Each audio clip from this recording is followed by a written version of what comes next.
নাঙ্গলকোটের দোলখার union জামায়াতের ঈদ পুনর্মিলনী অনুষ্ঠিত।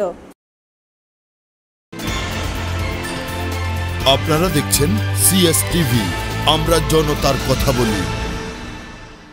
বাংলাদেশ জামায়াতে ইসলামী কুমিল্লার নাঙ্গলকোট উপজেলার দোলখার ইউনিয়নের আয়োজনে ঈদ পুনর্মিলনী অনুষ্ঠান কান্দাল সরকারি প্রাথমিক বিদ্যালয় মাঠে অনুষ্ঠিত হয়েছে। দোলখার ইউনিয়ন জামায়াতে ইসলামী আমির মাওলানা আবুল কাশেমের সভাপতিত্বে অনুষ্ঠানের প্রধান অতিথির বক্তব্য রাখেন ইসলামী ছাত্র শিবির সাবেক কেন্দ্রীয় সভাপতি ও জামায়াত ঘোষিত সংসদ সদস্য পদপ্রার্থী মাওলানা ইয়াসিন আরাফাত। দোলখার ইউনিয়ন জামায়াত সেক্রেটারি বজরুল আমিন পলাশের সঞ্চালনায় ঈদ পুনর্মিলনী অনুষ্ঠানে বিশেষ অতিথির বক্তব্য রাখেন বাংলাদেশ জামায়াতে ইসলামী নাঙ্গলকোট উপজেলা সেক্রেটারি মাওলানা নুরুল ইসলাম হাসান, উপজেলা সূরা ও কর্ম পরিষদ সদস্য এবং যুব ও প্রচার বিভাগ সভাপতি মাওলানা আব্দুল হান্নান, ছাত্র শিবির সাবেক কেন্দ্রীয় ফাউন্ডেশন সম্পাদক শাহাদাত হোসেন, বাংলাদেশ জামায়াতে ইসলামী কাফরুল থানা সূরা ও কর্ম পরিষদ সদস্য গিয়াসউদ্দিন, ইসলামী ছাত্র শিবির নাঙ্গলকোট সদর সভাপতি সেলিম উদ্দিন ভূঁইয়া, বর্তলী ইউনিয়ন জামায়াত সভাপতি আলী আকবর, দোলখার ইউনিয়ন সাবেক সভাপতি ডাক্তার খোরশেদ আলম। এ সময় উপস্থিত ছিলেন দোলখার ইউনিয়নের 1 নং ওয়ার্ড সভাপতি রফিকুল ইসলাম, 2 নং ওয়ার্ড সভাপতি জাকির হোসেন, 3 নং ওয়ার্ড সভাপতি হারুনুর রশিদ, 4 নং ওয়ার্ড সভাপতি বেলাল হোসেন, 5 নং ওয়ার্ড সভাপতি জয়নুল আবেদিন, 6 নং ওয়ার্ড সভাপতি ইয়াকুব জামান মিয়াজি, 7 নং ওয়ার্ড সভাপতি ডাক্তার ওহিদুর রহমান, 8 নং ওয়ার্ড সভাপতি শাহাবুদ্দিন শিহাব, 9 নং ওয়ার্ড সভাপতি মোহাম্মদ ইয়াসিন, ছাত্র শিবির দোলখার ইউনিয়ন সভাপতি হাসান মাহমুদ, সেক্রেটারি মেজবা মিয়াজি, জামায়াত নেতা মাহবুবুল আলম লাতু, মুক্তার হোসেন, জহিরুদ্দিন প্রমুখ। অনুষ্ঠান শেষে বাংলাদেশ জামায়াতে ইসলামী দোলখার ইউনিয়নের উদ্যোগে কয়েকটি অসহায় পরিবারকে সেলাই মেশিন ও ঢেউটিন উপহার প্রদান করা হয়। বাংলাদেশ জামায়াত ইসলামী এই ধরনের সুন্দর আয়োজন করে, এরকম আয়োজন আর কেউ কি বলেন? বাংলাদেশ জামায়াত ইসলামী এদেশে আল্লাহর আইন বাস্তবায়ন করতে চায়। বাংলাদেশ জামায়াত ইসলামী ঘোষণা করতে চায় আলা লাহুল খালক ওয়াল আমর, সৃষ্টি যার আইন চলবে তার, সৃষ্টি যার আইন চলবে তার। এর জন্য যদি মানব রচিত মতবাদী যারা বিশ্বাসী তারা কোন রকম স্লোগান দেয় এবং তারা আপনাদেরকে সুন্দর সুন্দর কথা শোনায়, সেটা কি গ্রহণযোগ্য এবং বিশ্বাসযোগ্য?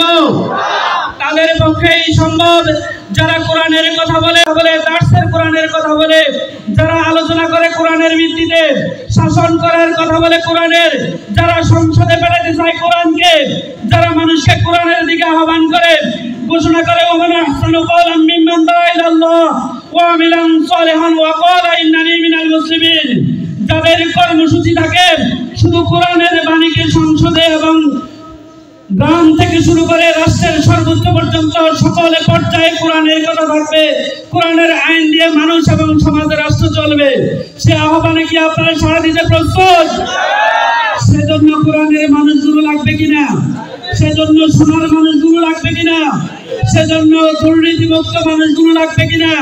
সেজন্য যোগ্য এবং দক্ষ লোক লাগবে কিনা? নামাজ পড়তে বসে সংসদে এমপি হয়, তার থেকে মানুষ সমর্থন আশা করতে পারে। আমাদের নামাজ পড়তে পারবেন, নামাজ পড়তে পারবেন, যে কোনো অনুষ্ঠান পরিচালনা করতে পারবেন, দোয়া পরিচালনা করতে পারবেন। ওনার পক্ষে একটি সুন্দর নাঙ্গলকোট দোয়া সম্ভব। আমরা রমজানের মধ্যে যেমন লাগাল লাগুন তার কারণ খোদা বিধি অর্জন করছি, খোদা বিধি যদি কোনো মানুষের ভিতরে থাকে তখন সে আর দুর্নীতি করতে পারে না, ঘুষ খেতে পারে না, অবৈধ কোনো রকমের কিছু আশা করতে পারে না। আর একজন আমাদের ইয়াসিন আরাফাত ভাই। এখন আমরা এখানে যারা আছি এখানে দেখা যাচ্ছে যে কান্দাল বিচ্ছ কেন্দ্র, এটা কেন্দ্র নয়, এই কেন্দ্রে আগামী নির্বাচনে ইয়াসিন আরাফাতকে আপনারা বিপুল করে বিজয়ী করতে পারবেন ইনশাআল্লাহ। যদি আপনারা করতে পারেন, যদি কোনো মানুষকে সমর্থন করে আর সে মানুষ যদি ভালো কাজ করে তার দ্বারা আপনি হবেন। আর যদি কোনো মানুষকে টাকা বিনিয়োগে সমর্থন করে, সে যদি খারাপ কাজ করে তার একটা অংশের মালিকের আপনি হবে। কথা ঠিক আছে? এই জন্য 500, 1000, 2000 টাকা বকরি না করে একজন সৎ তাকওয়ার ব্যক্তি বকরিত হবে ইনশাআল্লাহ। রাজি আছেন আপনারা?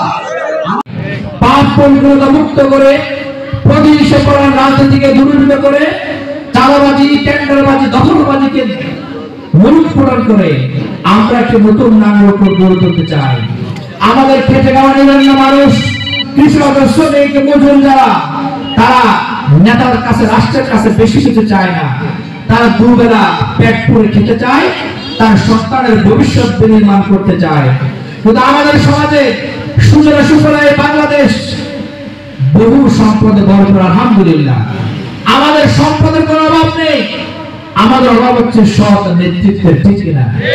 আমাদের যারা এমপি হয়, মন্ত্রী হয়, মেম্বার হয়, এদেশে জনগণ জানে সে চুরি করে খায়, ঠিক কিনা?